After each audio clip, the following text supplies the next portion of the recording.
නමෝ තස්සේ භගවතු වරහතෝ සම්මා සම්බුද්දස්සේ නමෝ තස්සේ භගවතු වරහතෝ සම්මා සම්බුද්දස්සේ නමෝ තස්සේ භගවතු වරහතෝ සම්මා සම්බුද්දස්සේ ශ්‍රද්ධාවන්ත පින්තුනි සම්මා සම්බුදුරජාණන් වහන්සේ විසින් සුගතියට නිවනට යන මාර්ගය ඉතා පැහැදිලිව දේශනා කළා තියෙනවා.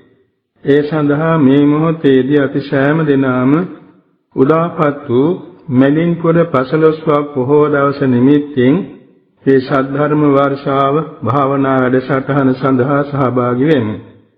මෙලින්පුර 15වක් පොහොව දවස කාරණා කීපයකින් විශිෂ්ට වෙනවා, පූජනීය වෙනවා. අපේ සරුවඥන් වහන්සේ බෝධි සම්භාර පිරීමේ මනෝ ප්‍රනිධානයේ පටන්ම අනුගමනය කළ තියෙන විශේෂ ගුණාංගය කළගුණ සැලකීම. කළගුණ සැලකීම හිත ඇති හිත නැති සෑම වස්තුවක් ගානේ සතහාගතයන් වහන්සේ පවත්වලා තියෙනවා. විශේෂයෙන්ම මදින්පුර 15වක් පොහොව දවස බුදු වීමෙන් මාස 10ක් පිරෙන අවස්ථාව. ඒ වෙනකොට සුද්ධෝදන මහරජුරුවන් විසින් වාර 10ක් මුළුල්ලේ දහස බැගින් පිරිවර ඇති ඇමතිවරුන් පිටත් කළ රජගහ නුවරට කපිලවස්තු නුවර ඉඳලා බුදුරජාන් වහන්සේ දැක ගන්න වැඩම කරවන එන්නේ කියලා. නමුත් ඒ සීල දෙනා වහන්සේ පැවිදි වෙලා අරිහත්ත්වයේ සාක්ෂාත් කළා. අන්තිම වාරයට වැඩියේ කාලුදායි මහා රහතන් වහන්සේ අපේ බුදුරජාණන් වහන්සේගේ ප්‍රතිසන්දි උපත්ති මංගල්‍ය අවස්ථාවේ එකට උපන්න වාසනාවන්ත රජුරුවන්ගේ ਸਰවකාර්මික ඇමතියා කියන අගමැතිතුමා. එතුමා පොරොන්දු වෙලාම ගියා. මට පැවිදි වෙන්න අවසර දෙනවා නම් මම වැඩම කරවා දෙනවා කියලා. ඒ නිසා භාග්‍යතුන් වහන්සේ වෙත ගිහින් දහසක් පිරිස එක්ක බණහලා පැවිදිව රහත් වුණා. රහත් වෙලා රජගහ නුවර සිට කපිලවස්තු නුවරට වැඩම කරවන්නට ගාථා 60කින් මාර්ග වර්ණාව කළා.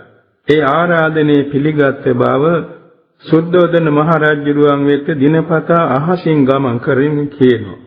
හැම දවසේම සුද්ධෝදන මහරජුරුවන්ගෙන් දානි අරගෙන බුදුරජාන් වහන්සේට වළඳවනවා.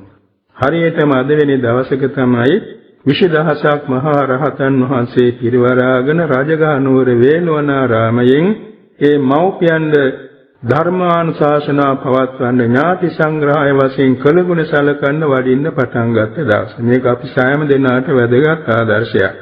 අපි කවුරුත් කළගුණ දන්නවා, කළගුණ සලකනවා. මේ බෞද්ධයන් තරම් කළගුණ දන්න, කළගුණ සලකන පිරිසක් ලොව ඇති කියන්න බෑ.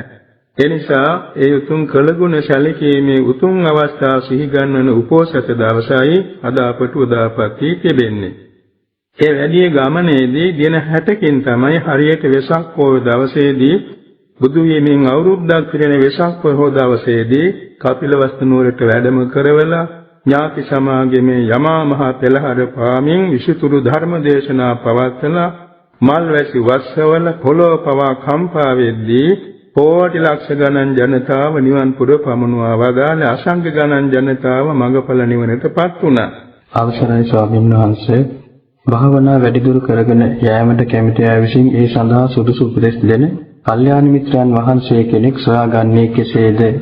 පළවෙනි ප්‍රශ්නයක් වශයෙන් අපට ඉදිරිපත් වී තිබෙනවා භාවනාවක් වඩනු කැමති අය විසින් ගුරුවරයෙක් කියන්නේ කල්යාණ මිත්‍රයෙක් සොයාගන්නේ කෙසේද කියලා. මේක ඉතාම අවශ්‍ය දෙයක්.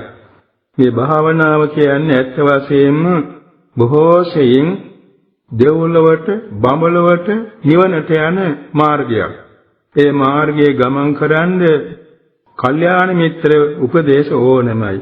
කෘතහස්ත ගුරුවරයෙක් ඕනෙමයි. ඒ මාර්ගයේ ගමන් කළ කෙනෙක් තමයි විශේෂයෙන් අවශ්‍ය වෙන්නේ.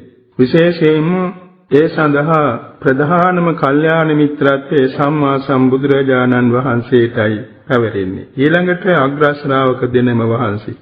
මහා ශ්‍රාවකයන් වහන්සේලා 89. ඊළඟට කිම් ප්‍රකෘති රහතන් වහන්සේලා. ඒත් නැත්නම් අනාගාමීන් වහන්සේ නමක්. නැත්නම් සකදාගාමීන් වහන්සේ නමක්. නැත්නම් සෝවාන් ආර්යයන් වහන්සේ නමක්. එසේත් නැත්නම් ත්‍රිපිටක ධාරී උත්තමයේ පිටක දෙකක් දරු උත්තමයේ එක ත්‍රිපිටකයෙන් එකක් හරි දරාගත් සිටි උත්තමයේ සමත භාවනා විපස්සනා භාවනා ප්‍රගුණ කළ උත්තමයේ ශ්‍රා ගන්නට ඕනේ. ඒ සඳහා විසුද්ධි මාර්ගයේ උපදේශයක් දක්වනවා බුද්ධ වචනයක් අනුව පියෝච ගරු භාවනීයෝ වත්තාච වචනක්කමෝ ගම්භීරංච කතං කତ୍වා නොචට්ඨානේ නියෝජයේ කියන මෙන්න මේ ගුණාංග 7කින් යුක්ත කල්යාණ මිත්‍රයෙක් හඳුන්වනවා. පියෝ කියලා සඳහන් කරන්නේ සීලාදී ගුණේ නිසා බොහෝම ප්‍රියමනාපයි. එවැනි උතුමන් දකින්න වඳින්න කතා කරන්න බොහොම ප්‍රියයි මනාපයි සීලවන්තයා. මේක ගුණයක්. ඒ වගේම ගරු.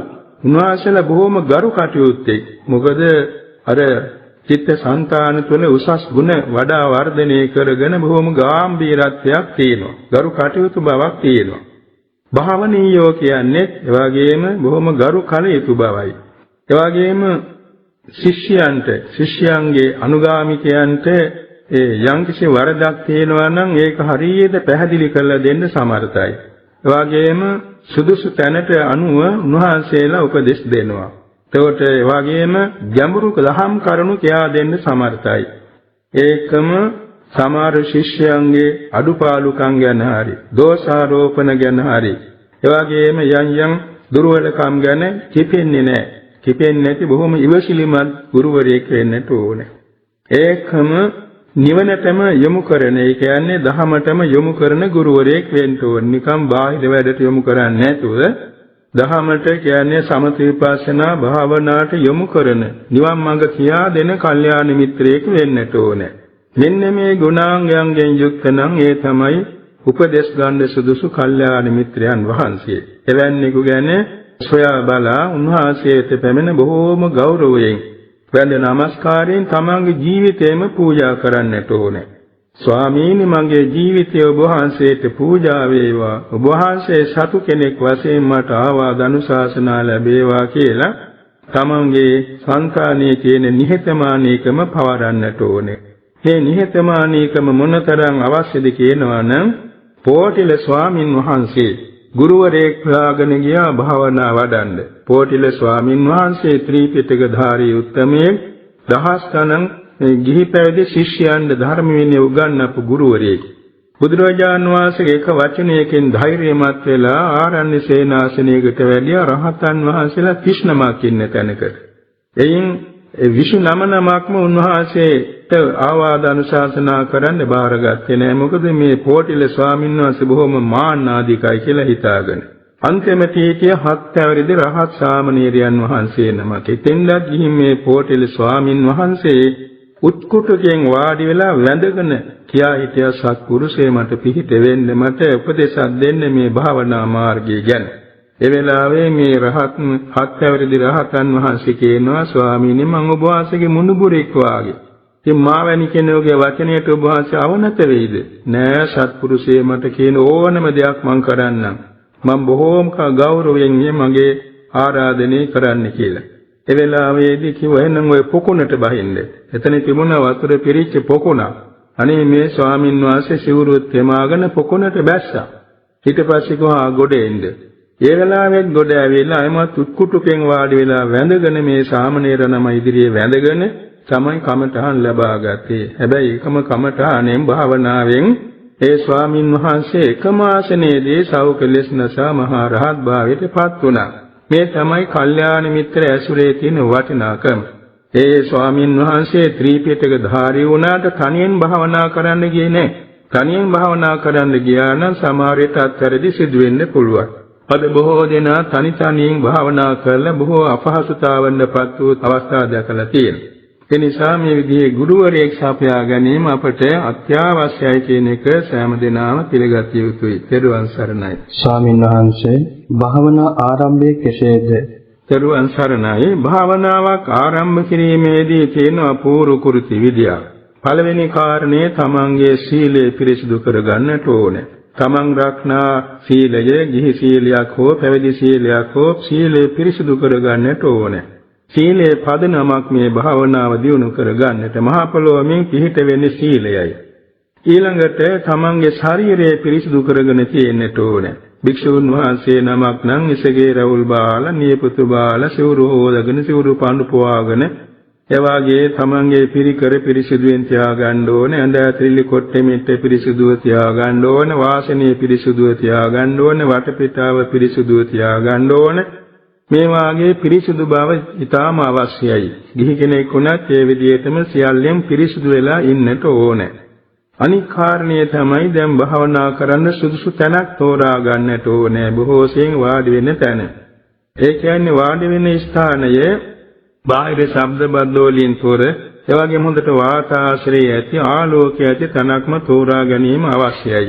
වාඩි වීම බොහෝසෙන් සුදුසු වන්නේ නැගෙනහිර බලා වාඩි වීම. එසේ නැත්නම් උතුර බලා වාඩි වීම. නැගෙනහිර බලා වාඩි වෙනවා කියන්නේ දිශාවට ගෞරව කිරීම නොවේ. දිශාව වශයෙන් එතන හඳුන්වන්නේ ලොවට ආලෝකයේ උදා වෙන බැවින් ඒ ස්ථානය අභිවෘද්ධි කර දිශාවයි කියලා. ඒ නිසාට ඒ දිශාවට හැරිලා නැගෙනහිරට මුහුණලා වාඩි වීම භාවනාව සාර්ථක වෙන්න එක හේතුවක්. ඊළඟට භාවනාව ආරම්භ කිරීමේදී තමන්ගේ ජීවිතය බුද්ධ රත්නයට පූජා කරන්නට ඕනේ. ධර්ම රත්නයට පූජා කරන්නට ඕනේ. පූජාව කියන්නේ පවරන්නට ඕනේ. සංඝ රත්නයට පූජා කරන්නට ඕනේ. ආචාර්යයන් වහන්සේට පූජා කරන්නට ඕනේ. ඊළඟට බුද්ධ රත්නයෙන්, ධර්ම රත්නයෙන්, සංඝ රත්නයෙන්, ආචාර්යයන් වහන්සේගෙන් හිතින්ම සමාව ගන්න ඕනේ. වචනෙන් හෝ හිතින් සමාව ගන්නට ඕනේ. ඒ වගේම දීර්ඝ සංසාරයේදී තමන් අතින් බුදුපසේ බුදුමහරහතන් වහන්සේලාට හෝ දෙමව්පියන් වැඩිහිටියන් ගුරුවරුන්ට අත්වැරදි වී සිදුවී තිබෙනවා නම් ඒවත් හිතින් සමා කර ගන්නට ඕනේ. මේ සමා කර ගැනීමනොත් බලාපොරොත්තු වන්නේ හේතමානී බව. ඒක ඉතාම අවශ්‍යයි. ඊළඟට භාවනාවක් කමඨානක් වඩන්න දැන් බුද්ධානුස්සතිය හෝ වෙනත් හෝ භාවනාවක් වඩන්න ප්‍රථමයෙන් හිත හැසිරවීම පිණිස භාවනා පූර්වක්‍ෘතිය කියලා කටයුත්තක් තියෙනවා. ඒ කියන්නේ දැන් අපි ආහාර ගැනීමේදීත් මූලික වැඩ ටිකක් තියෙනවානේ ඒ වගේ. ආහාර ගන්න ඉස්සෙල්ලා අත සෝද ගන්නවා, පිඟාන සෝද ගන්නවා, හැන්ද සෝදා ගන්නවා, වාජන පිරිසුදු කර ගන්නවා, වාඩි වෙන ආසනය හදා ගන්නවා. ඒ වගේ පිරිසුදුව තියාගෙන ආහාර ටික ගන්නෙ. ඒ වගේ තමයි මේ භාවනාව කියන එක ලොකු ආහාරයක්. මේ ආහාරය ගැනීමට අපි මුලින්ම සකස් වෙන්නට ඕනේ. එකක් තමයි අර වගේම භාවනා පූර්ව කෘතිය කියලා තමන්ගේ හිත භාවනාවට හැසිරවීම පිණිස හුරු පුරුදු කර ගැනීම. එකක් තමයි බුද්ධ ගුණ සිහිපත් කිරීම. බුදු ගුණ ස්වල්පයක් හරි සිහිපත් කරන්නට ඕනේ, මෙනෙහි කරන්නට ඕනේ. ඊළඟට මෛත්‍රී ස්වල්ප වේලාවක් වඩන්නට ඕනේ. ඊළඟට පිළිකුල් භාවනාව ස්වල්ප වේලාවක් මෙනෙහි කරන්නට ඕනේ, වඩන්නට ඕනේ. අනික් කාණේ තමයි මරණානුස්සතිය මෙනෙහි කරන්නට ඕනේ, වඩන්නට ඕනේ. මේ අවශ්‍යතාව කුමක්ද? බුද්ධානුස්සතිය වශයෙන් බුදු ගුණ ස්වල්පයක් මෙනෙහි කරන්න හිතේ ශ්‍රද්ධාව ප්‍රබෝධමත් වෙනවා. ශ්‍රද්ධාව කියන්නේ හිතේ ප්‍රසන්න බව, පිළිගැනීම. හිතේ ප්‍රබෝධමත් බව තම අවශ්‍යයි. එයින් ශ්‍රද්ධා ඉන්ද්‍රිය ශ්‍රද්ධා බලය ප්‍රබෝධමත් වීමෙන් භාවනා කරන්න පුළුවන්කම ඇති වෙනවා. ඒ වගේම පසුබට වීම නොවිය යනවා. දැන් බොහෝසෙන් භාවනාවක් කරනකොට අපහසුතාවයනකොට එපා වෙනවානේ බොහෝ දෙනාට. ඇඟේ මැස්ස වහනවා, නැත්නම් රස්නේ දැනෙනවා, දාඩිය දානවා, වේදනාකාරී තත්ත්වයන් එනකොට එපා වෙනවා බොහෝ දෙනාට. නමුත් මේ ශ්‍රද්ධාව හොඳින් ශක්තිමත් වුණා නම් ඒ සියල්ල දරාගෙන භාවනා කරන්න සමර්ථ වෙනවා. ඒ නිසා බුද්ධානුස්සතිය ස්වල්ප වේලාවක් මෙනෙහි කරන්නට ඕනේ. මෛත්‍රී භාවනා වැඩිමින් බාහිරින් එන්න තියෙන විපත්ති කරදර බාධක වළකිනවා. මිනිස්යන්ගෙන්, අමනුෂ්‍යයන්ගෙන්, තිරිසන් සතුන්ගෙන්, මැසි මඳුරුවන්ගෙන්, සතුන් සර්පයන්ගෙන් වින බාධක වළකිනවා. ඒකත් අපට අවශ්‍යයි භාවනාවට නිරාකෝලව ගෙනියන්න. තුන්වෙනිව පිළිකුල් භාවනාව කිරීමෙන් අපේ සිත බොහෝ සෙයින් නිතරම යෙදී තියෙන සුභ අරමුණුගෙන ඇලීමටයි. එනිසා පිළිකුල් භාවනා ස්වල්ප වේලාවක් වැඩිමින් එතෙන්දී තමන්ගේ සිත කිසි දෙයකට ඇලෙන්නේ බැඳෙන්නේ නැති තත්ත්වයටපත් වීම නිසා තමන්ගේ භාවනාව හරියට ගෙනියන්න පුළුවන් වෙනවා. ඒකත් එක ආරක්ෂාවක්. මරණානුස්සතිය ස්වල්ප වේලාවක් මරණය ගැන මෙනෙහි කිරීමෙන් සිදු වෙන්නේ ප්‍රමාද වෙන්නේ නැහැ, අප්‍රමාද වෙනවා. ඒ කියන්නේ දැන් කරන්න බෑ, හෙට පුළුවනි, අනිද්දා පුළුවනි, ලබන සුමානේ පුළුවනි කිය කල් දාන්නේ නැහැ. කරන භාවනාව දැම්මම කරන්න ඕනේ කියන බලවත් අප්‍රමාද ගුණයක් එතෙන්දී හිතේ ඇති වෙනවා. මෙන්න මේ හතරට කියනවා ආරක්ෂක භාවනා, චතුරාර්යක්ෂක භාවනා. බුදු ගුණ, මෛත්‍රිය, අසුභ, මරණ සති. මේ ටික අපි මෙනෙහි කරන්නටම ඕනේ භාවනාවට මුලින්. ඊළඟට තවත් කාරණයක් තමයි තමන්ගේ සිතේ අදිෂ්ඨානයක් තියාගන්න ඕනේ. මම මේ භාවනා කරන්නේ දෙව්ලෝ යන්න නෙමෙයි, බඹලෝ යන්න නෙමෙයි. සෝවාන් සකදාගාමි අනාගාමි අරහත් යන බුදුපසේ බුදුමහරහතන් වහන්සේලා ගමන් කළ නිවන් මඟ ගමන් කොට මඟඵල නිවන සාක්ෂාත් කර ගැනීම පිණිසමයි. මේ මාගේ සිතේ නීවරණ යටපත් කරගන්නට ඕන, ධානාංග ශක්තිමත් කරගන්නට ඕන, මගේ විපස්සනාට පාදක කරගන්න ඕන. මේ විදිහේ යහපත් අධිෂ්ඨාන හිතේ ඇති කරගන්නට ඕන. තමන් හිතාගෙන ඉන්නේ පැය භාගයක්, නැත්නම් පැයක්, නැත්නම් පැයකමාරක්, පැය දෙකක් හරි තමන් විවේක තියෙනවා නම් මම මෙතෙක් වේලා මේ භාවනාව කරන්නේ මේ කියලා හිතේ අදිෂ්ඨානයක් ඇති කරගෙන අදිෂ්ඨානයේ තම වශයෙන්ම හිතා ගන්න ඕන මගේ මේ භාවනා මාර්ගය අසවල් බෝධි ඥාණයෙන් අමාම නිවන් සුව ලබනු පිණිස හේතු වාසනා වේවා කියලා. මෙන්න මේ කියන භාවනා පූර්ව කෘතියේ මූලික වැඩ ටික හරියට අනුගමනය කිරීමෙන් භාවනාව ආරම්භ කළොත් ඒක බොහෝම සාර්ථකව දියුණු කරගන්න පුළුවන් වෙනවා. නිදසුනක් වශයෙන් අපි කියනවා නම් මීට වසර 30 ගානකට ඉහතදී අපි ගුරු විදුහලක ඒ කියන්නේ මීරිගම ගුරු විදුහලේ භාවනා උපදෙස් දෙන අවස්ථාවල දින 14ක වැඩසටහනක් තිබුණා ගුරුවරුන්ගේ සේවාස්ත පුහුණුවක්. ඒ අවස්ථාවේදී අපි දැක්කා මේ බුදු ගුණ, මෛත්‍රී, අසුභ, මරණ සති අතරින් එක දවසක බුදු ගුණ වැඩියෙන් කරලා භාවනා පටන් ගන්නවා. භාවනා වශයෙන් ආනාපාන සතිය වැඩුවේ මුලින්. ඉතින් සමහර කෙනෙකුට බුදු ගුණ භාවනාව කරලා පටන් ගත්තාම හිත සමාධි වෙනවා. සමහර කෙනෙකුට මෛත්‍රිය වැඩියෙන් කරලා පටන් ගන්නකොට හිත සමාධි වෙනවා. සමහර කෙනෙකුට පිළිකුල් භාවනාව වඩලා ඊට අනුව ආනාපාන වැඩිමින් භාවනාව සමාධිගත වෙනවා. සමහර කෙනෙකුට මරණ සතිය වැඩිීමේදී ඒ වගේ හිත සමාධි වෙනවා. මේකෙන් පැහැදිලි වෙනවා අර හිත සකස් කිරීමේ අනුපිළිවෙල. ඒ නිසා එක එක චරිතයට අනුව මේ භාවනා හතර අපට අවශ්‍යයි. ඉතින් ඒවා අපේ මුලින් මේ අනුගමනය කරලා ආනාපාන සතිය හෝ දැන් බුදුගුණ භාවනාවම හෝ කරනවා නම් ඒක සාර්ථකව දියුණු කරගන්න පුළුවන් බව පැහැදිලිව තේරුම් ගන්නට ඕනේ. ත්වන් සරණයි. අවසරයි. අනුස්සති භාවනා යනු කුමක්ද? ඒවා කොපමණද?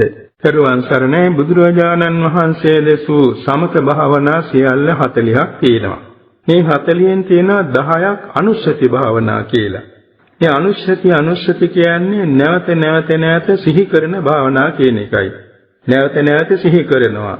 පුනපුනා සිහි කරනවා. බුද්ධානුස්සතිය, ධම්මානුස්සතිය, සංඝානුස්සතිය, සීලානුස්සතිය, ත්‍යාගානුස්සතිය, දේවතානුස්සතිය, උපසමානුස්සතිය, එවැගේම කායගත සතිය, මරණානුස්සතිය, ආනාපාන සතිය. මෙන්න මේ කියන 10ට කියන අනුස්සති භාවනා කියලා. එතකොට අනුස්සති භාවනා වශයෙන් මේක අවශ්‍ය වෙන්නේ එක එක චරිතයට ගැළපෙන භාවනා තෝරා ගැනීමේ පහසුව පිණිසයි. මේ අනුස්සති භාවනා අතරින් 8ක් තියෙනවා රූපාවචර ධ්‍යාන ලබන්නේ නැති. ඒ වගේම සීල භාවනා කර්මස්ථාන 40න් භාවනා 10ක් තියෙනවා උපචාර සමාධි කියන මට්ටමට පමණක් සමාධි හිත ඇති වෙනවා. එතකොට මේ අනුස්සති භාවනා තුල තියෙනවා කායගත සතිය හා ආනාපාන සතිය දෙකෙන් ධ්‍යාන වඩන්න පුළුවන්. අනිත් අතෙන් වැඩෙන්නේ උපචාර ධ්‍යාන කියන සමාධියක් පමණයි. උපචාර ධ්‍යාන කියන්නේ කාමාවචර සිතේ පහළවන සමාධියයි. රූපාවචර සමාධියක් නෙමෙයි. වාගේම අෂ්ට සමාපත්තියට යාගත නොහැකි වෙනවා. එතකොට මෙන්න මේ භාවනා තුළින් දැන් බුද්ධානුස්සතිය කිව්වොත් ඒකේ ගුණස්කන්ධය එකින් එකට අනුස්මරණය කරන්න තියෙනවා. එකින් එකට මෙනෙහි කරන්න තියෙනවා. අන්න ඒක නිසා ඒක අනුස්සති කියනවා. ධර්මයේ ගැනත් එහෙමයි. ධර්මානුස්සතියේ ධර්ම ගුණ බොහෝම තියෙනවා. ඒ ධර්ම ගුණ සියල්ල නැවත සිහි කරන බැවින් ඒකට ධම්මානුස්සතිය කියන්නේ. සංඝ රත්නයේ ගුණස්කන්ධත් එහෙමයි. සීලය පිළිබඳවත් එහෙමයි. එක අරමුණක් නෙමෙයි අරමුණු රාශියක් හිතෙන් ඒව මෙනෙහි කරන්න වෙනවා. නැවත සිහි කරන්න වෙනවා. ඒ නිසා මේවට කියන අනුස්සති භාවනා කියලා. මේ අනුස්සති භාවනා අවශ්‍ය වෙනවා අනිකොත් භාවනා වැඩිීමේ පහසුව පිණිස. එක නිදර්ශනයක් වශයෙන් කියනවා නම් දැන් ගිහි හෝ පැවිදි හෝ වැඩ බහුල අයට හැම වෙලාවෙම වාඩි වෙලා භාවනා කරන්න වෙන්නේ නැහැ. නමුත් නිින්දෙන් අවදි වූ තැන් සිට නිින්දට යනතුරු මේ අනුස්සති භාවනා වැඩ කරද්දි කරන්න පුළුවන්. වත් වැඩ කරද්දී කුඹුරු වැඩ කරනවා නම් එහෙම නැත්නම් ගොවිපළක වැඩ කරනවා නම් වෙළඳ ව්‍යාපාරික ඉදලා ඉන්නවා නම් රාජකාරියක ඉදලා ඉන්නවා නම් එහෙම නැත්නම් වෙනත් කර්මාන්ත ආයතන වලදී ඉන්නවා නම් කොයි හරි වැඩක යෙදෙද්දීම මේ අනුස්සති හිතින් මෙනෙහි කරමින් යෙදෙන්න පුළුවන්. එසේ කළ හැකි බව ඈත අතීතයේ සිදුවීම් රාශියකින් අපට සනාථ කරගන්න පුළුවන්. ඒ නිසා මේ අනුස්සති කියන එකේ තේරුම නැවත සිහි ගන්වන භාවනාව කියන තේරුමයි. තෙරුවන් සරණයි. ස්වාමින් වහන්සේ බුද්ධානුස්සති භාවනා වඩන්නේ කෙසේද? ඒට බාධක මොනවාද? බුද්ධානුස්සති භාවනාව. බුද්ධානුස්සතිය තමයි දැන් අනුස්සති භාවනා 10න් පළවෙනි එක. ඉස්සෙල්ලා බුද්ධ කියන වචනේ තෝරා ගන්නට ඕනේ. අනුස්සති කියන වචනේ තෝරා ගන්නට ඕනේ. මේ තෝරාගෙන ඒක වඩන හැටි ඉගෙන ගන්නට අවශ්‍යයි. විශේෂයෙන්ම දැන් අර මුලින් සඳහන් කළාසේ වටපිටාව හා ශරීරයේ පිළිදගුම් කරගෙන පිරිසුදු කරගෙන සීලය පිරිසුදු කරගෙන භාවනා පූර්ව කෘතිය සම්පාදනය කරලා බුදුරජාණන් වහන්සේ තමන් ඉදිරියේ වැඩ ඉන්නා වාගේ හිතින් හිතා ගන්නවා. වඩාත් හොඳයි ප්‍රසන්න බුද්ධ ප්‍රතිමා වහන්සේ නමක් ඉදිරියේ වාඩි වෙන එක. එහෙම නැත්නම් දුටු විරු ප්‍රසන්න බොහොම පැහැදිලිම එළවෙන බුද්ධ ප්‍රතිමා වහන්සේ නමක් හිතින් අරමුණු කරගෙන වාඩි වෙනවා. වාඩි වෙලා ඉතින් මේ බුද්ධ රූපේ දිහා බලා ඉන්නව නෙමෙයි. අර හිතේ ප්‍රසාදයේ ස්ථිර කරගන්න යට බුද්ධ ප්‍රතිමාවක් ගැන අපි අරමුණු කරන්නේ. ඊට පස්සේ ඉතින් මේ බුද්ධ ගුණ අනන්තයි. ඒ අනන්ත බුද්ධ ගුණ සියල්ල සම්පින්දණය වී තිබෙන්නේ මේ ඉතිපිසෝ ගාථා පාඨයේ. අපේ බුදුරජාන් වහන්සේ බොහෝ සූත්‍ර දේශනාවල මේ ඉතිපිසෝ ගාථා පාඨය බුදු ගුණ හැටියට උගන්වලා තියෙනවා. සාරිපුත්තර මහ රහතන් වහන්සේ පටිසම්භිදා මග්ගපාළියේ බොහෝම විස්තරාත්මකව මේ බුදු ගුණ දේශනා කළා තියෙනවා. ඒ සියල්ලම අයිති වෙනවා මේ ඉතිපිසෝ ගාථා පාඨයේ ගුණපද 9ට. එනිසා ඒ ගුණපද 9 ඉස්සෙල්ලා ප්‍රගුණ කරගන්නට ඕනේ. මේ බුදු ගුණ වැඩිීමේදී ගුණපද 9 පළමුවෙන් ප්‍රගුණ කරගන්නට ඕනේ. එහිලා හිත හසුරවන්නට ඕනේ. දැන් ඒ ගාථාවේ තියෙනවා ගුණපද 9ක් අනුපිළිවෙල මෙහෙමයි. අරහං සම්මා සම්බුද්ධෝ විද්‍යාචරණ සම්පන්නෝ සුගතෝ ලෝකවිදු අනුත්තරෝ පුරිස ධම්ම සාරති සත්තා දේව මනුස්සානං බුද්ධෝ භගවා කියන ගුණපද 9. ඒක මුල සිට අගට අග සිට මුලටත් භාවිතා කරන්න ඕනේ බොහෝ වාරයක්. එතකොට භගවා බුද්ධෝ සත්තා දේව මනුස්සානං අනුත්තරෝ පුරිස ධම්ම සාරති ලෝකවේදු සුගතෝ විද්‍යාචරණ සම්පන්නෝ සම්මා සම්බුද්ධෝ අරහං. එතකොට මේක තවත් ක්‍රම රාශියකින් හිත පුරුදු කරන්නට ඕන මේ පද නාමය. පද නාමය පුරුදු කරන්නේ අර හිතේ සතිය පිහිටුවා ගැනීම පිණිසයි. දැන් නිදසුණක් වශයෙන් තවත් ක්‍රමයක් කියනවා නම් ඉතිපිසෝ ගාථාවේ අරහං ගුණේ ඉඳලා පටන්ගෙන භගවා නවත්වනවා. ඊට පස්සේ සම්මා සම්බුද්ධෝ ගුණයෙන් පටන්ගෙන රවෝමට ඇවිල්ලා අර අංගුණයෙන් නවත්වනවා. විද්‍යාචරණ සම්පන්නෝ ගුණයෙන් පටන්ගෙන රවෝමට ගිහිල්ලා ඊළඟට සම්මා සම්බුද්ධෝ ගුණයෙන් නවත්වනවා.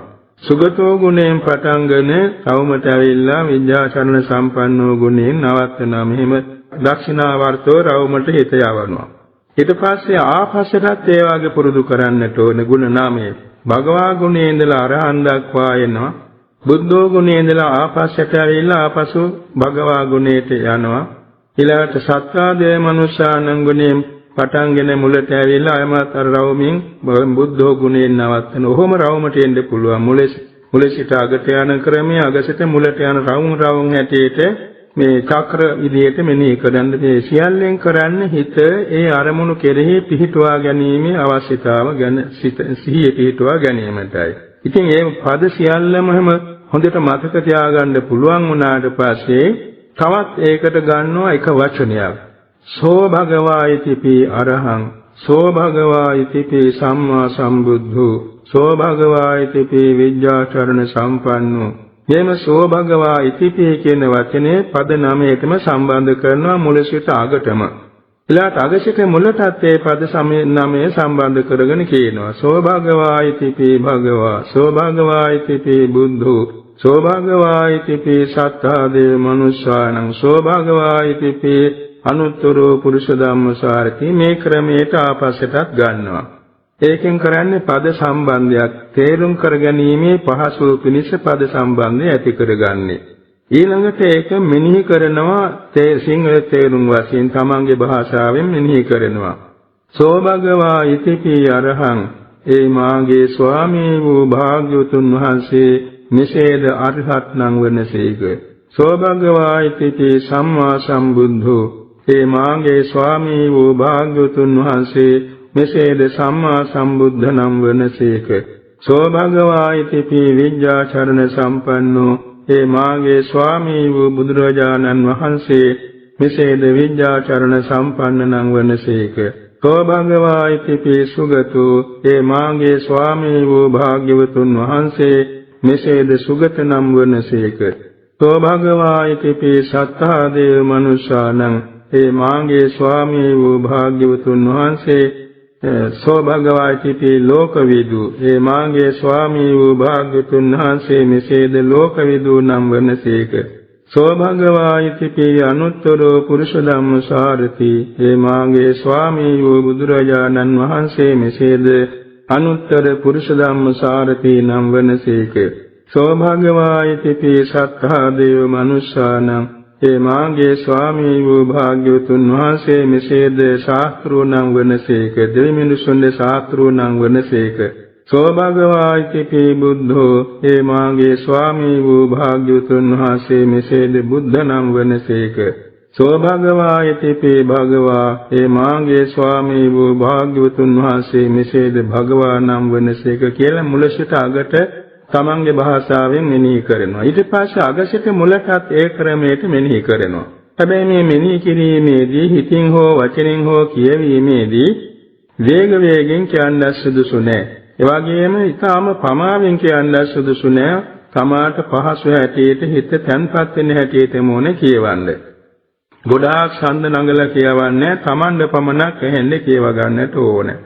මේ විදිහට බුද්ධ අනුස්සතිය මේ අනුපිළිවෙල තෝරාගෙන ඊට පස්සේ එක එක තියෙන තේරුම් අහුලා ගන්නට ඕනේ. සෝ භගවා ඉතිපි අරහං ඒ මාගේ ස්වාමී වූ භාග්‍යවතුන් වහන්සේ මෙසේද අරහත් නම් වනසේක. ඒ භාග්‍යවතුන් වහන්සේ වාසනා සහිත සකල ක්ලේශයන් කෙරෙන් දුරු වූ හේින්ද අරහත් නම් වනසේක. ඒ මාගේ ස්වාමී වූ බුදුරජාණන් වහන්සේ රාගාදී කෙලෙස් හතුරන් නැසූ හේින්ද අරහත් නම් වනසේක. ඒ මාගේ ස්වාමී වූ භාග්‍යවතුන් වහන්සේ සංසාර චක්‍රයාගේ අවිද්‍යාදී කෙලෙස් අර සිඳලූ හේින්ද අරහත් නම් වනසේක. ඒ මාගේ ස්වාමී වූ බුදුරජාණන් වහන්සේ ආමිෂ ප්‍රතිපත්ති පූජාවන් සුදුසු වූ බැවින්ද අරහත් නම් වනසේක. ඒ මාගේ ස්වාමී වූ බුදුරජාණන් වහන්සේ සහසින්වත් පාපයක් නොවන බැවින් අති පරිසුද්ධ සංතාන ඇති බැවින් අරහත් නම් වනසේක. මෙසේ අරහං ගුණේ තේරුම් මෙනෙහි කරනවා. සම්මා සම්බුද්ධෝ ගුණේත් ඔය වාගේ තේරුම් මෙනෙහි කරනවා. එක එකක් පාසා කියන ගුණේ අර්ථ වශයෙන් මෙනෙහි කරනවා. එසේ මෙනෙහි කරන අතරත එක එකක් කීප වාරයක් මෙනෙහි කරන්න ඕනේ. එක ගුණයක් ගන්නවා අරහං ගුණේ නම් අරහං ගුණේම කීප වාරයක් මෙනෙහි කරනවා තේරුම. ඊට පස්සේ එක ගුණයක් අරගෙන හිතින් ආවර්ජනා කරලා හිත සමාධි වීම පිණිස කරන්නට ඕන එක වචනේ සිහිපත් කිරීම. දැන් අර්ථයේ තේරුම් ගත්ත මනසට ඊට පස්සේ ඒක මෙනෙහි කරනවා අරහං අරහං අරහං අරහං මේ ක්‍රමයෙන් බොහෝ වේලාවක් එකම වචනේ අරගෙන හිතින් මෙනෙහි කරන්නට ඕනේ. එසේ මෙනෙහි කරනකොට හිතේ නීවරණ යටපත් වෙනවා. නීවරණ යටපත් වීම නිසා නීවරණ කියන්නේ හිතේ පහළ වෙන අඳුරු ගති පහක් තියෙනවානේ. කාමච්ඡන්ද කියන ආශාව, ව්‍යාපාද කියන තරහව, හීන මිද්ද කියන ඇලිමැලි නිදිමත ගතිය, උද්ධච්ච කුක්කුච්ච කියන හිතේ විසිරෙන බව හා පසුතැවෙන බව, විචිකිච්ඡා කියන සකසාංකා මේ පහම යටපත් වෙනවා. ඒ වෙනුවට හිතේ පහළ වෙනවා මේ අරහං අරහං කියන වචනයට යොමු වෙන විතර්ක කියන ධානාංගය, විචාර කියන ධානාංගය, ප්‍රීතිය, සුඛය, ඒකාග්‍රතාව කියන අංග පහ ශක්තිමත් වෙනවා. ඒ පහට කියනවා ධානාංග කියලා. ධානාංග කියන්නේ හිත සමාධිමත් බාටපත් කරන සමාධිය තහවුරු කරන අංග පහ. විතර්කය කියන්නේ හිතට ඒ අරමුණට හිත නංවන එක. විචාරය කියන්නේ අරමුණේ හිත හසුරුවන එක. ප්‍රීතිය කියන්නේ අරමුණේ සිට පිනවන බව.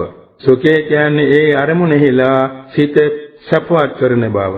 ඒකාග්‍රතාව කියන්නේ සමාධිය. ඒ කියන්නේ හිත වෙන අරමුණකට යන්නේ නැහැ. ඒ අරමුණේම පවතිනවා. මේ නිසා අර මීමැස්සේ අර පිපුණා වූ මලකට ඇවිල්ලා රොන් ගන්නවා. ඒ වෙලාවේ මීමැස්සා වේගෙන් පියාසර කරන ඇවිල්ලා මේ මලට වහනවාගේ තමයි විතර්කය. ඊළාට මේ මලේ හැසිරෙන්නවා වූ අර රොන් උරණමින් හැසිරෙනවා. ඒක තමයි ඒ වාගේ තමයි විචාරය. එයින් මීමැස්සා ඒකෙන් බොහොම ප්‍රීතිමත් වෙනවා. ඒ වාගේ තමයි ප්‍රීතිය. එයින් ඔහු සැපවත් වෙනවා. ඒක තමයි සුඛය. ඊළඟට අන්න අරමුණකට යන්න මේ මලයේම හැසිරෙනවා තියෙන තාක් පැණි පානය කරන්න, පැණි ගන්න, පැණි රොන් ටික උරා ගන්න. ඒ වගේ තමයි ඒකාග්‍රතාව. මෙන්න මේ විදිහට අර මේ ධානාංග පහ ශක්තිමත් වෙනවා. එතකොට අර නීවරණ පහ යටපත් වෙනවා. එතකොට හිත බලගත්තු සමාධියකටපත් වෙනවා. ඒ වෙලාවේ තමන්ගේ ශරීරයයි හිතයි නොදෙනී යනවා. හිත කියන්නේ මේ හිතේ ක්‍රියාකාරීත්වයන් මේ කියන්නේ බාහිර ක්‍රියාකාරීත්වයන් නොවි යනවා. ඒ නිසා සිත සැහැල්ලු වෙනවා. ඒකට කියනවා පස්සද්ධිය කියලා. සංසිඳීමක් ඇති වෙනවා. ගතේ ශරීරයේ කිසි තැනක වේදනාවක් දැනෙන්නේ නැහැ. හරියට වතුරේ ගිලී ඉන්නා වගේ බොහෝම සැපදායක තත්ත්වයක් ඇති වෙනවා. ප්‍රමෝදය, ප්‍රීතිය, සුඛය මේ ඔක්කොම ඇති වෙනවා. ගතට හිතට දෙකටම. ඒ අවස්ථාවේදී සිතේ සමාධියට කියන උපචාර සමාධිය කියලා. උපචාර සමාධිය කිව්වේ අර විදිහේ නීවරණ යටපත් වුණා, ධානාංග පහ ශක්තිමත් වුණා. ඒ අවස්ථාවේ බොහෝම ප්‍රසන්න බවක් හිතට ගතට ඇති වෙනවා. මෙන්න මේ සමාධිය ඇති වුණේ අර අරහං ගුණය පමණක්ම හිතින් කියවීම නිසායි. එසේ කියවීමේදී ඊට ප්‍රථමයෙන් අර අරහං ගුණයේ තියෙන තේරුම් ටික හිතට ගන්නට ඕනේ. අරහං කියද්දී තේරුම් හිතයිනේ නැහැ. අරහං කියන වචනේ පමණක්ම හිතින් කියවන්නයි තියෙන්නේ. ඊළඟට සම්මා සම්බුද්ධෝ ගුණය ගැනත් මේ විදිහයි. විද්‍යාචරණ සම්පන්නෝ ආදී ඉතිරි ගුණපද ගැනත් මේ විදිහයි. මෙන්න මේ විදිහට තමයි බුද්ධානුස්සතිය වඩන්නේ. ඒකට බාධක වශයෙන් එනවා නම් එන්නේ හිතේ තියෙන විචිකිච්ඡා ආදී මේ උපක්ලේශ. කාමච්ඡන්ද වගේම ව්‍යාපාද, තීන මිද්ද, උද්ධච්ච, කුක්කුච්ච, විචිකිච්ඡා කියන නීවරණ තමයි බොහෝසෙන් එකට බාධා කරන්නේ. ඉතින් මේ නීවරණ තේරුම් ගන්නට ඕනේ. නීවරණ තේරුම් ගත්තොත් බාධාවක් නැතුව මේක ගෙනියන්න පුළුවන්. එනිසා ඒකට ගුරු ඇසුරෙන් හොඳට උපදෙස් ලබා ගන්නට ඕනේ. තමන්ගේ හිත රවටන, තමන්ගේ හිතවත් වාගේ මේ නීවරණ ඇවිලා රෙංගනවා. ඒ වෙලාවේ තමන් දන්නේම නැතුව භාවනාවෙන් පිටපණිනවා හිත. ඒ කියන්නේ දැන් සමහර විට හිතෙනවා මේ භාවනා කරද්දී බොහෝම සැපදායක තත්ත්වයක් කෙනෙකුට හිතෙනවා. අනේ මගේ පුතාටත් මේක කියා දෙන්න නැත්තම්. අනේ මගේ අම්මට කියා දෙන්න නැත්තම්. අනිත් අයට මිනිස්යන් මේක කියා දෙන්න නැත්නම් ආශාවක් ඇති වුණා පුජ්‍යලයන් කෙරෙහි. එයින් තමන්ගේ හිත පහත වැටෙනවා භාවනාව. ඒ වගේම සමාහට භාවනා කරද්දී වන මැස්සෙක් වෙල මූණේ වහනවා. ඌතන් තන් වල ඇවිදින මූණේ. එහෙම නැත්නම් ඉසේ. එහෙම නැත්නම් වෙන මధుරේ කැල විදිනවා. එහෙම නැත්නම් ඔන්න ධන හිසෙරි දෙනවා. කොතන හරි වේදනාවක් එනවා. ඒකට එපා වෙනවා සමහරුන්ට. ඒකත් එක්තරා පටිගයක්. ඒකට කියන්නේ ව්‍යාපාද. ඒ ගැන අමනාපයක් ඇති වෙනකොට ව්‍යාපාද. ඒකත් බාධාවක්. ඒ වගේම ටිකක් වෙලා භාවනා කරනකොට ඉතින් ඇත්තට ඒක ආස්වාදයක් දැනෙන්නේ නැහැ සමහරුන්ට. දැනෙන්නේ නැතිකොට ඉතින් හිත ඇලිමැලි වෙනවා. අනේ මේක ඉතින් වැඩක් නෑනේ කියලා හිතෙන්නත් පුළුවන්. නැත්නම් නිදි කිරා වැටෙන එපා වෙලා. ඒකත් එක්තරා බාධාවක්. ඒකම සමාරියට කළ දේවල් ගැන කරන්න තියෙන දේවල් වල හිත දුවනවා. ඒ දුවන ගතියට කියන උද්දච්චය කියලා. ඒකත් බාධාවක්. ඒකෙන් හිත සංවර කර ගන්න ඕනේ. ඒ වගේම තමන් අතින් සිදුවෙච්ච යම් කයින් වචනේ සිතින් සිදුවෙච්ච දේවල් ගැන අඩුපාඩු ගැන හිතේ තැවිලි ඇති වෙන්න පුළුවන්. පසුතැවිලි ඇති වෙන්න පුළුවන්. ඒකත් බාධාවක්. ඒකට කියන්නේ කුක්කුච්ච කියලා. ඒකම සමාරිත මේ බුදු ගුණ මෙනෙහි කරද්දීම සමහර කෙනෙකුට සැක ඇති වෙන්න පුළුවන්. මේ භාවනාව හරියද? මම මේ කරන පිළිවෙල හරියද? නැත්නම් මේ ගුරුවරයා නියම ගුරුවරයෙක්ද? නැත්නම් මේ ගුරුවරයා කියප දේ නිවැරදිද? එහෙම නැත්නම් මේ බුදුරජාණන් වහන්සේ කියන මේ උත්තමයන්ට මේ ගුණ තිබුණමද? මේවා නිකම් මේ ප්‍රබන්ධද?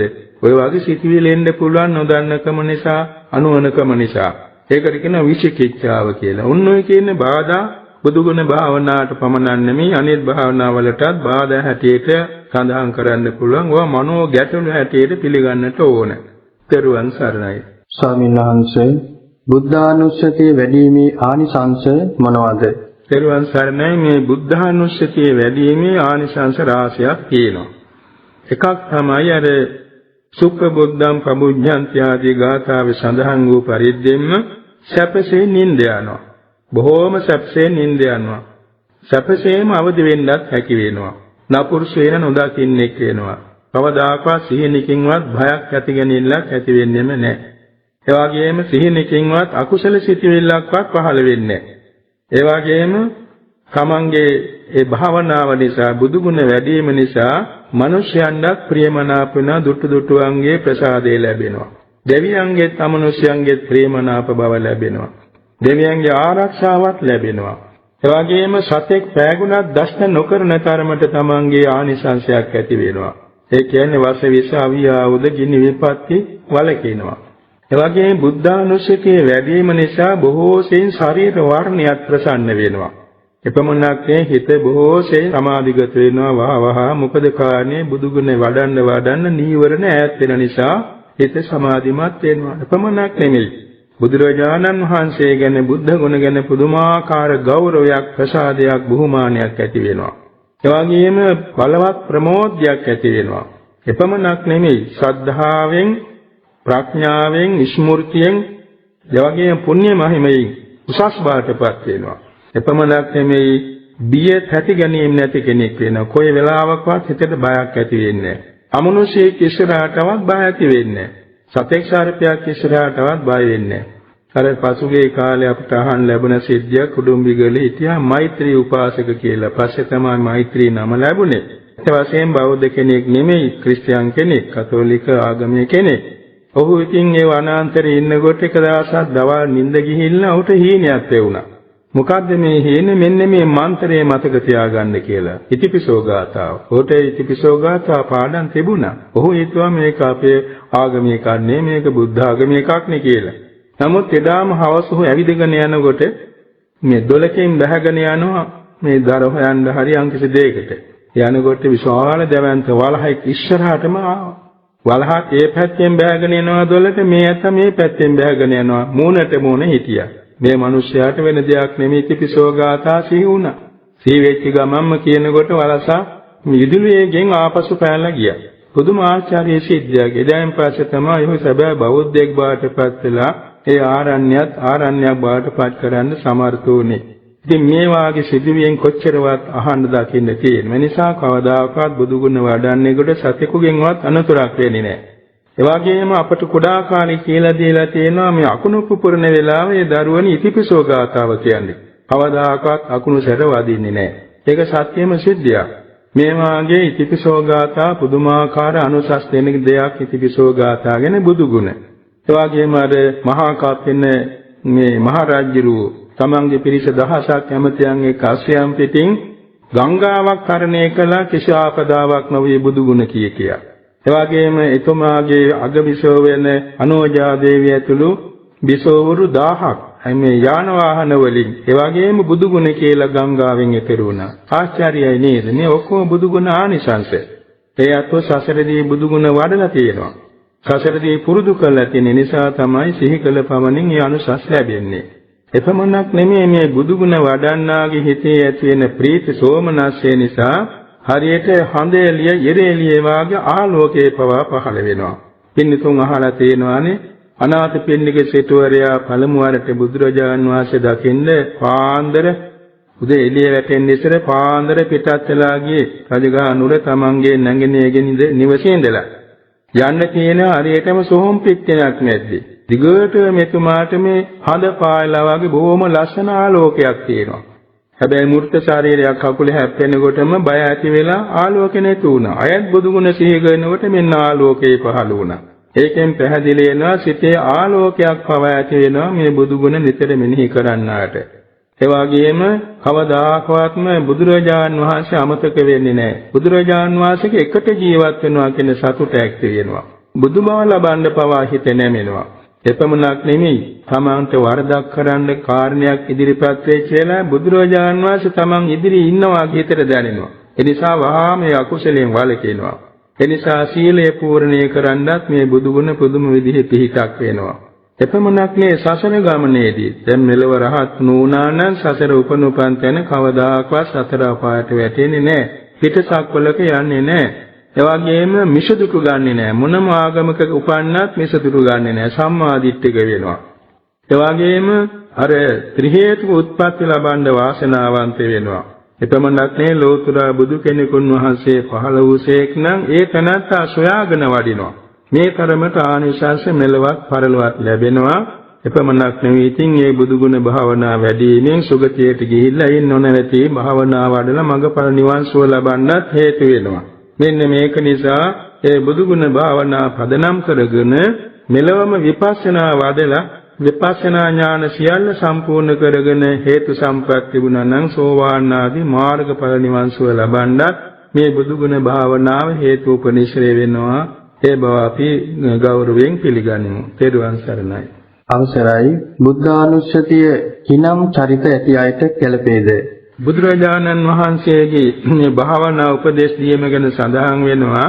බුදුරජාණන් වහන්සේ පවා කෙනෙකුට ධර්ම දේශනාවක් හෝ භාවනාවක් කියලා දෙන්නේ ඔහුගේ චරිතයට ගැළපෙන හැටියටයි.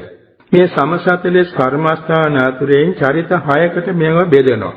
රාග චරිතයට, දෝෂ චරිතයට, මෝහ චරිතයට, එවාගෙම ශ්‍රද්ධා චරිතයට, බුද්ධි චරිතයට, විතර්ක චරිතයට කියලා. එයින් රාග චරිතයට භාවනා කර්මස්ථාන 11ක් තියෙනවා. දසාසුභේහා පිළිකුල් භාවනාව.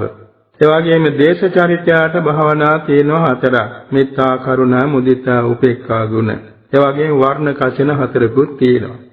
ඊළඟට මෝහ චරිතයටයි විතර්ක චරිතයටයි දෙන්නටම එකක් තියෙනවා. ඒ තමයි ආනාපාන සතිය. ඊළඟට බුද්ධි චරිතයට 4ක් තියෙනවා මෙතන. ඒ කියන්නේ ආහාරයේ පටික්කුල සංඥා, මරණානුස්සති භාවනාව, ධාතු මනසිකාරය, එවාගෙම උපසමානුස්සතිය කියන භාවනා 4 බුද්ධි චරිතයට. එය ඥානවන්තකම නිසා හොට වඩන් ලේසි ගැඹුරු දේවල්. ඊළඟට සද්ධා චරිතයට තියෙනවා මෙතන භාවනා 6ක්. ඒ මොනවාද? බුද්ධානුස්සති, ධම්මානුස්සති, සංඝානුස්සති, සීලානුස්සති, ත්‍යාගානුස්සති, දේවතානුස්සති කියන 6. මේ 6 සද්ධා චරිතයට. ඒ නිසා මේ බුදු ගුණ භාවනා විශේෂයෙන් සත්‍රාය වන්නේ සුදුසු වන්නේ ශ්‍රද්ධාව හොඳින් තියෙන කෙනෙකුටයි. ශ්‍රද්ධාවන්තයා තමයි මේ අනුස්මරණය කළ ප්‍රතිඵල නෙලාගන්නේ. හැබැයි බුදුරජාන් වහන්සේ උපදෙස් දෙනවා ඒ චරිත වෙනස් කරගන්න පුළුවන්. තමන්ගේ සිහිනුවණින් මේ චරිත වෙනස් කරගෙන ඕන භාවනාවක් වඩන්න පුළුවන්. වඩාත් මේක පිළිහිටන්නේ පහසුවෙන් වඩන්න හැකි වෙන්නේ ශ්‍රද්ධා චරිතයයි කියලා. ශ්‍රද්ධා චරිතයට බුද්ධානුස්සති භාවනා නියම කරලා තියෙනවා. ත්‍රිවන් සරණයි. ස්වාමීන් වහන්සේ බුද්ධානුස්සතියෙන් ලැබෙන සමාධිය කවරේද? ත්‍රිවන් සරණයි. දැන් ඒ සමාධියේ අවස්ථා තියෙනවා 3ක්. එකක් තමයි මේ උපචාර සමාධිය. අනික තමයි රූපාවචර ධ්‍යාන සමාපත්තිය. අනික අරූපාවචර ධ්‍යාන සමාපත්තිය කියලා. ඒ උපචාර සමාධිය කියන අවස්ථාවටත් මුලින් තව තියෙනවා පරිකර්ම සමාධිය නමින් ස්වල්ප සමාධියක්. ඒ කියන්නේ භාවනාවක මුල් ආරම්භය ලැබෙන සමාධිය.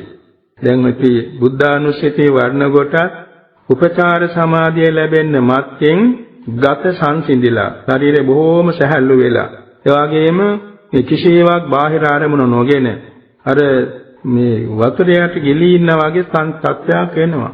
හොඳට පස්සද්ධිය කියන සංසිඳීමක් ඇති වෙනවා. ඒ අවස්ථාවට කියනවා පරිකර්ම සමාධිය කියලා. ධ්‍යාන වඩන භාවනාවක නම් උග්ඝහ නිමිත්ත අවස්ථාවයි ඒ පරිකර්ම සමාධිය ලැබෙන්නේ. දැන් බුද්ධානුස්සතියට උග්ඝහ නිමිත්ත කියලා එකක් නැහැ. එතන තියෙන්නේ අර බුදුගුණ අරමුණමනේ. ඒ බුදුගුණ අරමුණ මෙනෙහි කරද්දී ඔය කියන පරිකර්ම සමාධිය ඇති වෙන මුලින්. ඒක බොහොම සුළු සමාධියක්. ඊළඟට ලැබෙන්නේ මේ උපචාර සමාධිය. උපචාර කියන්නේ ඒකේ තේරුමත් ධානයට සමීපව පවත්නා සමාධිය කියන එකයි. රූපාවචර ධානයට සමීපයි.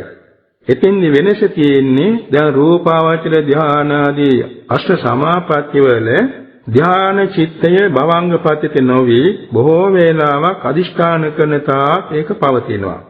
ඒ කියන්නේ පැයක්, පැය දෙකක්, වරුවක්, දවසක් ඔය වගේ දිගටම හිත භවංගයට වැටෙන්නේ නැතුව දිගටම ධාන චිත්ම පහළ වෙනවා.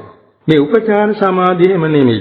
මේකට තියෙන්නේ චිත්ත වීතියේ ජවන් සිත් 7ක් පමණයි එක පෙළියට යන්නේ. අයමත් භවංගපතිත වෙලා අයත් ජවන් හිත් 7ක් පහළ වෙනවා. ඒ ක්‍රමයටයි මේ කියන උපචාර සමාධියේ පවතින එක නිසා කරගෙන කාමාවචර සමාධිය කියලා. ඒ කාමාවචර සමාධිය වුණාට ධානයට බොහෝම සමාන්තරයි. දැන් අපි ධානයක් වඩන කෙනෙක් වුණත් ධානයට මුලින් ධාන චිත්ත වීතිය ඇති වෙනවා මේ උපචාර සමාධිය. ඒක හඳුන්වනවා පරිකාරම උපචාර අනුලෝම ගෝත්‍ර භූ කියලා. ඒ සිත් හතර සමාධියක් තියෙන. ඒ සමාධිය උපචාරයි. ඊට ළඟට තමයි ධාන සිත පහළ වෙන්නේ. මේ විදිහට මේ ධානයේ සමීපචාරීව පවත්නා සමාධියක් මේ බුද්ධානුස්සති භාවනාවෙන් ලැබෙනවා. ඉතින් අර මුලින් සඳහන් කළානේ අනුස්සති භාවනා 10න් 8කම තියෙන උපචාර සමාධිය කියලා. තවත් දෙකක් තියෙනවා ආහාරේ පටික්කුල සංඥා ධාතු මනසිකාර කියන දෙක. ඒකෙත් තියෙන උපචාර සමාධිය පමණයි. ඔය 10න් ලැබෙන උපචාර සමාධියයි. ඒකත් බොහොම බලගතුයි. දැන් ඔය විපස්සනා වැඩිීමේදී ධානලාභියෙකුට උන ධානයෙන් නැගිටලා විපස්සනා කරන්න උපචාර සමාධියෙන්. ඒ කාමාවචර සිතින් තමයි විපස්සනා කරන්නේ. මහග්ගත සිතකින් කරන්නේ. මහග්ගත කියන්නේ ඔය රූපාවචර අරූපාවචර සිතකින් විපස්සනා කරන්නේ නැහැ. විපස්සනා කරන්නේ මේ කාමාවචර උපචාර ඥාන සම්ප්‍රයුක්ත උපචාර සමාධි සිතකින්. ඒ නිසා මේකත් බොහොම බලගත් සමාධියක්. මේකෙන්මත් විපස්සනාවට හැරිලා මඟඵල නිවන් සුව ලබන්න පුළුවන්. ඒ නිසා උපචාර සමාධිය මේ බුද්ධානුස්සති භාවනාවෙන් ලබාගත හැකි වෙනවා. මායි ලැබෙන හැටි පළමුවෙන් කියලා දුන්නා. ඒ කියන්නේ එකම ගුණයක් අරගෙන ඒක බොහෝ වේලාවක් හිතින් ආවර්ජනා කරන්න ඕන මනා සිහිය මනා නුවණ පිහිටුවාගෙන. එතකොට හිත උපචාර සමාධියටපත් වෙනවා. තමන් කැමති වේලාවක් යක් හරි පැය භාගයක් හරි නැත්නම් පැය එකමාරක් දෙකක් හරි දිගට උපචාර සමාධිය වඩමින් ඉන්න පුළුවන්. මෙන්න මේ නිසා ඒකෙන් ලැබෙන්නේ උපචාර සමාධිය කියන එක අපි තේරුම් කරගනිමු. පෙරුවන් සරණයි. මෙතෙක් වේලා අපි විසින් මේ දහම් කතාවට සවන් දුන්නා. මේ සම්බන්ධව දන්න පින්නතුන් තව තවත් ඒ සම්බන්ධව උනන්දු වෙනවා ඇති. නොදන්න පින්නතුන්වත් උනන්දුවක් ඇතිව බුදු ගුණ වඩන්න හිතෙන මේවා මේ කුසල සම්භාරය බුද්ධ පූජාවක්ම වේවා, ධර්ම පූජාවක් වේවා, සංඝගත පූජාවක් වේවා, ගුරු දෙගුරු පූජාවක් වේවා. මේ කුසල සම්භාරය අපි සෑම දිනාට මෙලවායු වර්ණ සැප බල ඥාන වින්දනී කරමින් ධර්මාඥාන භාවනාඥාන වැඩි දියුණු කරගෙන මෙලව ජයගෙන, පරලොව ජයගෙන, සසර ජයගෙන, කෙලෙසුන් ජයගෙන, ආත්මය ජයගෙන අපරාජිතව බුදුපසේ බුදුමහරහතුන් වහන්සේ නිවී සැනසී වදාළ අජරාමර ශාන්ත ප්‍රණීත අග්‍රාමා මහ නිවන් සුව පිණිස හේතු වාසනා වේවා කියන්නේ නිවන් සුව ප්‍රාර්ථනා කරමු. සැමට තෙරුවන් සරණයි.